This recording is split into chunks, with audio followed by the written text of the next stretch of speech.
সর্বশ্রেষ্ঠ গ্রন্থ আল কোরআন। এই কোরআনের হেফাজতকারী স্বয়ং আল্লাহ তাআলা। আল্লাহর কিতাব। এই কোরআনে রয়েছে 114টি সূরা ও 6666টি আয়াত। প্রত্যেকটি সূরা ও আয়াতে রয়েছে আলাদা আলাদা ফজিলত। মহান আল্লাহ তাআলা মানব জাতিকে মুক্তির পথ দেখাতে বিভিন্ন তাগিদে বিভিন্ন প্রেক্ষাপটে নাজিল করেছেন কোরআনের আয়াতগুলো। এর কোনটির তেলাওয়াতে কঠিন রোগ থেকে মুক্তি পাওয়া যায় এবং কোনটির নিয়মিত আমলে মিলে অসীম নেয়ামতের স্থান জান্নাত।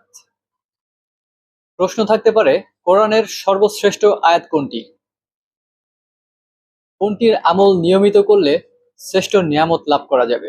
ফজিলত ও নিয়ামতে ভরপুর সর্বশ্রেষ্ঠ আয়াত হচ্ছে আয়াতুল কুরসি, যা কোরআনের সর্ববৃহৎ ও দ্বিতীয় সূরা, যা সূরা আল বাকারার 255 নম্বর আয়াত। আয়াতটিতে মহাবিশ্বের উপর মহান আল্লাহ তাআলার ক্ষমতার কথা বলা হয়েছে।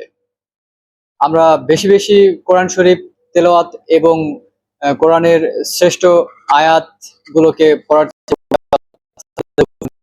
সবাই দোয়া করবেন, আমিও যাতে নিয়মিত পাঠ করতে পারি এবং সকলেই চেষ্টা করব নিয়মিত পাঠ করার জন্য। ভিডিওটি ভালো লাগলে সবাই শেয়ার করবেন। ভালো থাকবেন সবাই। আসসালামু আলাইকুম।